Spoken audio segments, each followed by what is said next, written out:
الشيطان الرجيم.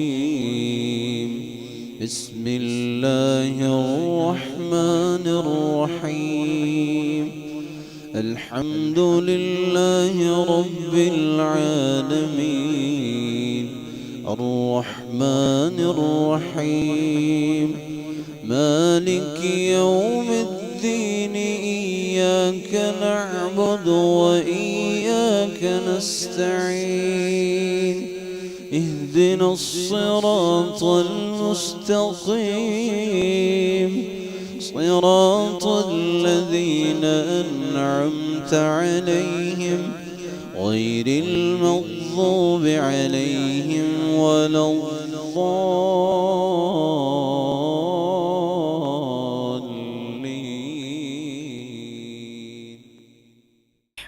اب ہمارے سبق کا موضوع کا دوسرا حصہ ہے جشن عید میلاد النبی صلی اللہ علیہ وسلم. تو یاد رکھیے ولادت، میلاد کا معنی ہے ولادت، یہ تو متنازع نہیں ہے، سب مانتے ہیں.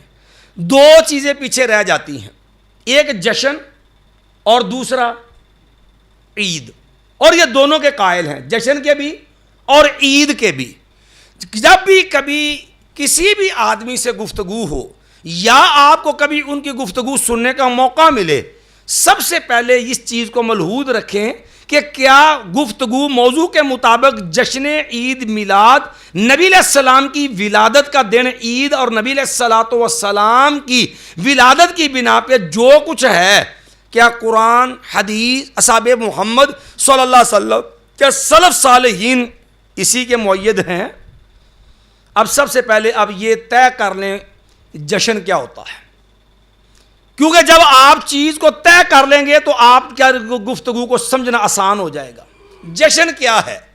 یاد رکھیے جشن نام ہے گھروں کی سجاوٹ، بازاروں کی سجاوٹ، مساجد کی سجاوٹ، جھنڈے لگانا، جھنڈیاں لائٹنگ، پھر اس کے ساتھ ساتھ گلی بازاروں کی سجاوٹ، اس کے اندر جو ہے مقامات مقدسہ کے ماڈل، مسجد نبوی کا ماڈل، روضہ رسول اللہ صلی اللہ علیہ وسلم کا ماڈل، پھر اس کے اوپر جلوس کا التزام اہتمام، پھر اس کے اوپر باقاعدہ اسلامی مجرا.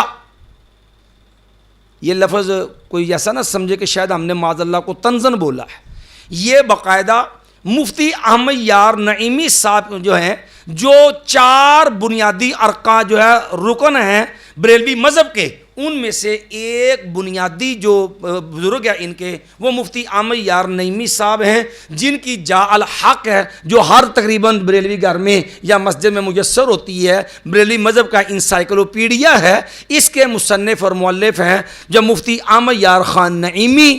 ان کی کتاب ہے مواعظ نعیمیہ، اس کا صفحہ 7 ہے. انہوں نے باقاعدہ لکھا ہے کہ نبی کریم صلی اللہ علیہ وسلم کی آمد پر انبیاء علیہم السلام اور جو ہے فرشتوں نے اسلامی مجرا کیا. اب ہر آدمی سمجھتا ہے، لغت بھی اٹھا لیجئے اور عرف میں بھی پتہ کر لیجئے کہ مجرا کسے کہتے ہیں. آپ عورتوں کا نیم عریاں رقص جو ہے وہ جو ہے عام طور مجرا کہلاتا ہے. آپ فار جو ہے لغت اٹھا لیں، سرائکی اس کو لے لیں، کوئی دوسری لے لیں. اپنے پیر کو راضی کرنے کے لیے بچیوں کا، عورتوں کا جو رقص ہوتا ہے نا، اسے مجرا کہتے ہیں. یہ جشن ہے. جشن کا تعین ہو جائے تو بات ہماری آسان ہو جائے گی. اسلامی مجرے کا اہتمام جس کے نتیجے کے اندر یہ ڈول ڈمکے کی محفلیں اور باقاعدہ اس پہ ڈانس بنگڑا، یہ اسلامی مجرا ہے، چونکہ یہ جشن ولادت کی میلاد کے نام پہ ہے نا. ٹھیک ہے جی. اور اس کے اندر العیاذ باللہ آپ کو ویڈیو مل جائیں گی، نہ ہو تو میں دے دوں گا، اس کے اندر باقاعدہ عورتوں کا ڈانس بھی ملے گا رسول اللہ صلی اللہ علیہ وسلم کے جشن پر، نبی کی ولادت کے جشن پر. اسلامی مجرا. پھر اسلامی مجرے کے بعد مزید یہ ہے کہ باقاعدہ کارواں کا اہتمام، اور اس کے اوپر پھر جو ہے اگر کوئی بندہ اس چیز کا انکار کرے تو اس کو جو ہے کافر اور شیطان قرار دینا، باقاعدہ اس پہ طنز، اور یہاں تک کہنا نثار تیری چہل پہ قربان ہزاروں عیدیں، سوائے ابلیس کے سبھی خوشیاں منا رہے ہیں. یہاں تک شدت بھی ہے. اور اس سے بھی بڑھ کر کے مزید اب ترقی ہو گئی جشن میں. سابقہ سالوں میں آپ نے دیکھا کہ شہر ملتان کے اندر ایک جو ہے نوجوان لڑکی کو سفید جوڑا پہنا کر کے حور کا ماڈل دے کر کے بازار کے اندر بٹھا دیا گیا. یہ جشن کا ایک حصہ ہے. ان چیزوں میں کبھی بھی کمپرومائز نہیں کرتے. جب گفتگو ہو, کسی کو سمجھانا ہو تو جشن کے یہ سارے جو رنگ ہیں نا یہ سامنے رکھ دیں دلیل کے ساتھ. اب عملی طور پہ زبان پہ جب گفتگو ہوگی تو لوگ انکار کریں, ہم نہیں جی مانتے اس کو. آپ پوچھ لیں کس چیز کو نہیں مانتے, اس کو نکال دیں کہ کون سا کام ہے جو نہیں کرتے. ایسے کام کی نشاندہی کیجئے جو آپ نہ کرتے ہوں اور ہم نے آپ کے کھاتے میں ڈال دیا, اس کام کی نشاندہی کر دیجئے. اسلامی مجرا ہے, حور کا ماڈل ہے, یا مقامات مقدسہ کی شبیہات ہیں, یا پھر اس کے اوپر ناچ گانا ہے, یا بازاروں مساجد کی تزئین و آرائش ہے, یا جلوس و کارواں ہے, یا جھنڈے اور جھنڈیاں ہیں, یا اس کے اوپر لائٹنگ ہے, یا اس کے اوپر جو ہے کوئی اس کے علاوہ کوئی ایسا کام اس کی نشاندہی کیجئے جو آپ کے جشن پہ نہیں ہوتا اور ہم نے آپ کے کھاتے میں ڈال دیا. اب ہر ذی شعور عملی طور پہ اس کا انکار کر دے گا, کہتا نہیں جی یہ نہیں ہو سکتا, ہم نہیں مانتے. آپ کے ان چیزوں کو اگر سب کو نکال دیں, آپ ایمان سے بتائیے کوئی جشن باقی رہ جائے گا؟ جلوس بھی نکال دیں, جھنڈیاں بھی نکال دیں, لائٹیں بھی نکال دیں, اسلامی مجرا بھی نکال دیں, اور اسلامی مجرے کے علاوہ حور بھی نکال دیں, اس کے علاوہ مقامات مقدسہ کی شبیہات بھی نکال دیے, بازاروں کی تزئین و آرائش بھی نکال دیجئے, جشن رہ جائے گا پیچھے؟ تو اس لیے بھئی جو ولادت کی بنیاد پہ آپ کرتے ہیں جھگڑا تو اسی میں ہے نا. دیکھو نا, پیارے پیغمبر علیہ السلام کی ولادت با سعادت متنازع نہیں ہے. ہمارا ایمان ہے کہ آپ صلی اللہ علیہ وسلم قریشی ہیں, ہاشمی ہیں, اب جو عبد المطلب کے پوترے ہیں, اور عبداللہ کے بیٹے حضرت آمنہ کے بیٹے ہیں. آپ صلی اللہ علیہ وسلم جو ہے اعلیٰ خاندان سے, اعلیٰ نسل سے نبی کریم صلی اللہ علیہ وسلم پیدا ہوئے ہیں. ہمارا تو یہ ایمان ہے. جو اس کا انکار کرے وہ کفر کے درجے میں جاتا ہے. ولادت با سعادت کا تنازع نہیں ہے. ولادت کی بنیاد پر جو کچھ ہے, مسئلہ اصل میں ان چیزوں کا ہے. دوسرا پہلو ہے عید. یاد رکھیے عید ایک شرعی تہوار ہے, اور شرعی تہوار جو ہوتا ہے اس کا تعین وہ بھی شارع نے کرنا ہوتا ہے. بندہ اپنی مرضی سے شرعی تہوار کا تعین نہیں کر سکتا. مثال کے طور پہ نبی کریم صلی اللہ علیہ وسلم مدینہ تشریف لائے. مدینہ کے اندر ان کے 2 تہوار تھے خوشی کے روٹین میں, اور نبی کریم صلی اللہ علیہ وسلم شارع ہیں. نبی علیہ السلام نے 2 تہواروں کو بدل کے ان کو دونوں جگہ عید کے تہوار ان کو دیے. ایک عید الفطر اور دوسری عید الاضحیٰ. اسی وجہ سے یہ آپ کتاب و سنت کا مطالعہ کریں, صحیح بخاری کو پڑھیے. یہ یہود و نصارہ گمراہ لوگ, ان کا طریقہ ہے کہ وہ اپنے خود ساختہ خوشی کے ایام ان کو عید کا درجہ دے دیتے ہیں. مثال کے طور پہ یوم عاشوراء ہے, 10ویں محرم الحرام. آپ صحیح بخاری کو پڑھ کے دیکھ لیجئے. یہودیوں نے اپنی مرضی سے اس کو عید کا دن قرار دے لیا تھا, اور نبی کریم صلی اللہ علیہ وسلم نے ان کی مخالفت کر کے اس دن کے روزے کا التزام کیا ہے. اب یہ شرعی تہوار جو ہے, پھر اس کے اندر بھی غلو اور مبالغے کی انتہا دیکھیے. آپ مفتی محمد خان قادری کو لے لیجئے, جو محفل میلاد پہ اعتراضات کے جواب میں, یہ مفتی محمد خان قادری جو ہیں, میں اس کا تعارف بھی کروا دوں, آپ نے ڈاکٹر طاہر القادری صاحب کا نام سنا ہوا ہے. جب یہ انہوں نے منہاج کی بنیاد رکھی تو اس سے پہلے جب یہ باقاعدہ میں جو ہے اپنی گفتگو کرتے تھے, ان کے پیچھے علماء کا پینل ہوتا تھا جو ان کو یہ تقریریں لکھ کے دیتا تھا. اس پینل کا ایک فرد, ایک رکن یہ محمد خان قادری تھا. اب یہ فوت ہو گیا, جامعہ نعیمیہ میں بھی رہے ہیں. یہ انہوں نے محفل میلاد پہ اعتراضات کے جوابات جو ہیں وہ لکھے ہیں, اور باقاعدہ یہاں تک لکھا ہے کہ جشن عید میلاد, اس دن کو عید کا درجہ. کہنے لگے یہ تو عیدوں سے بھی بڑا کام ہے, ہمارے پاس تو عید سے بڑا کوئی لفظ نہیں ہے، وگرنہ ہم وہ نام دے دیتے، اس لیے مجبوراً ہمیں اس کو عید کا درجہ دینا پڑا. یہ محنت خود کی ہے عید کے درجے کی. اور یہ چیز آپ کو جو ڈاکٹر اشرف جلالی ہو گیا یا دیگر جتنا بھی لٹریچر آپ اٹھائیں گے سب کے اندر ہے کہ یہ نہ صرف جو اپنی مرضی سے ایک شرعی تہوار کا تعین ہے، بلکہ ظلم یہ ہے کہ شریعت کے مقرر کردہ تہوار سے بھی اس کو بڑھ کر کے مانتے ہیں، جو نہ صرف شریعت کا انکار ہے بلکہ سیدھی سیدھی شریعت سے بغاوت کے مترادف یہ عمل ہے. اب اس سے آگے نکلیے تھوڑا سا. یہ ہے اصل ہمارا متنازع مسئلہ کہ جشن عید میلاد النبی صلی اللہ علیہ وسلم. اب ہمارے ہاں عام طور پہ لفظی نزاع چلتا ہے کہ امام ترمذی رحمۃ اللہ علیہ نے باب بیان کیا، باب ما جاء فی میلاد النبی صلی اللہ علیہ وسلم. اب اسی بنیاد پہ لوگ جو ہے سادہ لوگوں کو دھوکہ دے دیتے ہیں. دیکھیں جی امام ترمذی میلاد کے قائل تھے. اچھا یہاں بھی ایک بات ہمارے طلبہ بھائی جو ہیں خاص کر یہ خیال رکھیں، جب کبھی گفتگو ہو نا تو لفظ میلاد کو استعمال ہی نہیں کرتے. آپ اردو دان ہیں، آپ اپنی زبان میں اس کا ترجمہ بیان کریں.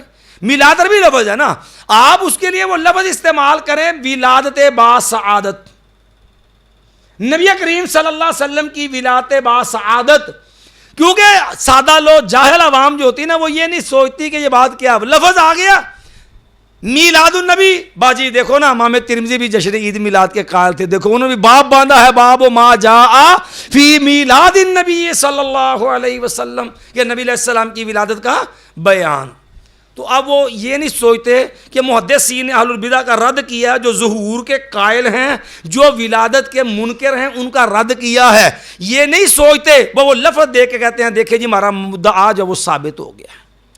اب اسی کے بعد دوسرا پہلو ہے، قبل اس کے کہ ہم ان کے علمی استدلال جو قرآن و سنت سے استدلال ہے تو اس پہ جائیں، سب سے پہلے اس بات کو ملحوظ رکھیے کہ یہ جتنا بھی مواد اس کے اوپر وہ لاتے ہیں خود اقرار اور اعتراف ہے کہ یہ سارے کا سارا معاملہ بدعت حسنہ ہے.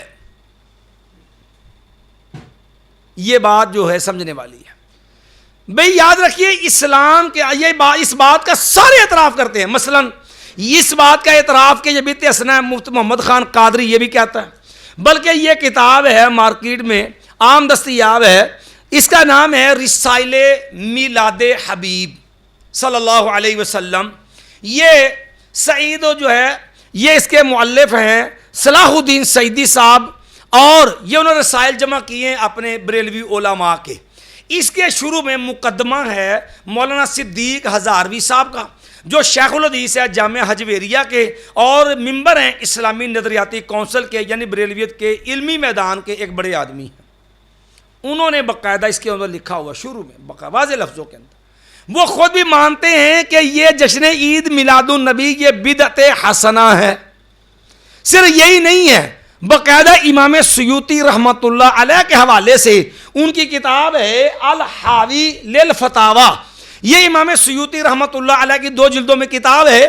اس کے حوالے سے لکھتے ہیں کہ امام سیوطی رحمۃ اللہ علیہ نے بھی اس کو لکھا ہے کہ یہ بدعت حسنہ ہے. پھر اسی طرح یہی بات جو ہے امام ابو شامہ رحمۃ اللہ علیہ کے حوالے سے بھی لکھا کہ وہ بھی لکھتے ہیں کہ یہ بدعت حسنہ ہے. اور یہی بات جو ہے وہ دیگر جو ہے اکابر ان کے احناف سارے اس بات کو لکھتے ہیں. فیض احمد اویسی صاحب ہے انہوں نے بھی اس کو بدعت حسنہ لکھا ہے. اسی طرح جو ہے مولانا غلام رسول سعیدی بریلوی ہیں، ان کی شرح مسلم سعیدی میں یہ بات پڑھ لیجئے، وہ بھی اس چیز کو بدعت حسنہ کی قبیل سے شمار کرتے ہیں. اب سب سے پہلے یہ سمجھ لیجئے بدعت حسنہ کیا ہوتی ہے. یاد رکھیے کوئی بدعت حسنہ نہیں ہوتی. آپ نبی علیہ السلام کے خطبات کو پڑھ لیجئے، سن لیجئے. نبی علیہ السلام کے ہر خطبے میں ایک جملہ تھا، فَإِنَّ کو جو ہے فَإِنَّ خَيْرَ الْحَدِيثِ كِتَابُ اللَّهِ وَخَيْرَ الْهَدْيِ هَدْيُ مُحَمَّدٍ صلی اللہ علیہ وسلم وَشَرَّ الْأُمُورِ مُحْدَثَاتُهَا وَكُلَّ مُحْدَثَةٍ بِدْعَةٍ وَكُلَّ بِدْعَةٍ ضَلَالَةٍ وَكُلَّ ضَلَالَةٍ فِي النَّارِ. جب بدعت جو ہے اس میں یہ تقسیم ہی نہیں ہے کہ یہ بدعت جو ہے وہ حسنہ ہے. نبی علیہ السلام نے بلا استثناء ہر بدعت کو گمراہی قرار دیا. اسی طرح نبی کریم صلی اللہ علیہ وسلم کے صحابی سیدنا عبداللہ ابن عمر فرماتے ہیں, امام لالکائی رحمۃ اللہ علیہ کی کتاب ہے شرح اصول اعتقاد اہل سنہ, انہوں نے بھی صفحہ نمبر 72 کے اوپر سیدنا عبداللہ ابن عمر رضی اللہ عنہ سے صحیح سند سے سیدنا عبداللہ ابن عمر رضی اللہ عنہ کا یہ قول نقل کیا. وہ فرماتے ہیں, لوگو کل بدعت ضلالہ, لوگو ہر بدعت گمراہی ہے. وَإِن رَعَاهَا النَّاسُ حَسَنَةً, اگرچہ لوگ اس کو بدعت حسنہ سمجھے. نبی علیہ السلام نے بلا استثناء عبداللہ ابن عمر نے واضح لفظوں میں, بلکہ خود جو ہے حنفی علماء میں سے مجدد الفسانی شیخ احمد سرہندی, یہ الفسانی کا مطلب ہوتا ہے کہ دوسرا 1000 سال نبی علیہ السلام کو دنیا سے, آپ کو ہجرت کے اعتبار سے اب 1446 ہجری ہے, تو نبی کریم صلی اللہ علیہ وسلم کے 1000 سال گزرنے پہ الف اول مکمل ہو گیا, اور 1100 ہجری جب شروع ہوا تو الف ثانی دوسرا 1000 سال شروع ہو گیا. اور اس کے ابتدا کے اندر جو ہے جب فتنہ جو ہے اکبر بادشاہ کا اٹھا اور اس کے خلاف شیخ احمد سرہندی نے جو ہے وہ کاوش کی, اس بنیاد پہ انہیں یہ لقب دیا گیا مجدد الفسانی, دوسرے 1000 سال کے آغاز کے اندر دین اسلام کی تجدید کرنے والا. ان کا نام ہے شیخ احمد سرہندی. ان کے ملفوظات مختوجہ, ان کے جو رسائل ہیں, خطوط ہیں, وہ 2 جلدوں میں طبع ہیں, مکتوبات شیخ امام ربانی کے نام سے. انہوں نے مکتوبات کے اندر باقاعدہ لکھا ہے, بدعت حسنہ کا بڑا زبردست رد کرتے ہوئے کہتے ہیں جب بدعت ہے تو بھئی بدعت ایک قبیح عمل ہے. یہ دوسرا حصہ ہے, صفحہ 220 ہے جو میرے پاس نسخہ ہے. کہتے ہیں بدعت ایک قبیح عمل ہے. جب بدعت ایک قبیح عمل ہے تو بھئی پھر کبھی چیز میں حسن کیسا؟ جب ایک چیز آئی بری ہے تو بھئی اس میں حسن ہو سکتا ہے؟ اس میں کوئی حسن نہیں ہو سکتا. یہ بدعت جو ہے, اب جو لوگ اس کے قائلین ہیں ان کا اپنا اعتراف ہے, ابھی ہم اس پہ تفصیل میں بعد میں بات کریں گے. سب سے پہلے آپ یہ سمجھ لیجیے کہ بدعت ہوتی کیا ہے, کیونکہ ہمارے ہاں عام طور پر لفظ بولتے ہیں شرک, لیکن عوام بیچاری کو یہ بھی نہیں پتہ ہوتا کہ شرک کیا ہوتا ہے. ہم یہ کہتے ہیں کہ یہ چیز بدعت ہے, عام بندے کو یہ بھی نہیں بدعت کیا ہوتی ہے. یاد رکھیے عام طور پہ بریلوی حضرات آپ کو یہ بھی کہیں گے کہ بدعت کی جامع معنی تعریف کیجئے, جو بدعت کی ہر چیز کو محیط ہو اور اس کے اوپر اعتراض بھی واقع نہ ہو. بھئی یاد رکھیں, بڑی سادہ سی تعریف ہے بدعت کی جو خود رسول اللہ صلی اللہ علیہ وسلم کر گئے ہیں. آپ بدعت کی تعریف وہی کیجئے جو امام الانبیاء محمد رسول اللہ صلی اللہ علیہ وسلم نے کی ہے, جس کے الفاظ صحیح بخاری کے اندر ہیں, من احدث فی امرنا ھذا ما لیس منہ فہو رد. شرح السنہ کے اندر امام بغوی رحمۃ اللہ علیہ نے یہ حدیث ان الفاظ سے نقل کی ہے, من احدث فی دیننا ھذا, جس نے ہمارے دین کے اندر کوئی نئی چیز داخل کی وہ کیا ہے؟ تو بھائی سمپل سا معنی ہے, دین میں ایڈیٹنگ اضافہ جو ہے نا اس کو بدعت کہتے ہیں. اب خود جب اپنا اقرار ہے یہ عمل بدعت ہے, تو بھئی جب یہ عمل بدعت ہے تو اس کا مطلب ہے پھر نہ اس کا ثبوت قرآن سے ہو سکتا ہے, نہ اس کا ثبوت رسول اللہ صلی اللہ علیہ وسلم کی احادیث سے ہو سکتا ہے, نہ اس کا ثبوت جو ہے وہ صحابہ محمد صلی اللہ علیہ وسلم سے ہو سکتا ہے, کیونکہ صحابہ کرام سے ثابت شدہ عمل ہو وہ بھی بدعت نہیں کہلاتا, قرآن سے ثابت ہو وہ عمل بھی بدعت نہیں ہوتا, رسول اللہ قرآن جو نبی علیہ السلام سے ثابت ہو, قرآن سے ثابت ہو وہ عمل بدعت نہیں ہوتا. جب بدعت کا اعتراف ہے تو اس کا مطلب ہے کہ اس کا ثبوت قرآن و سنت سے صحابہ کرام سے نہیں ہے.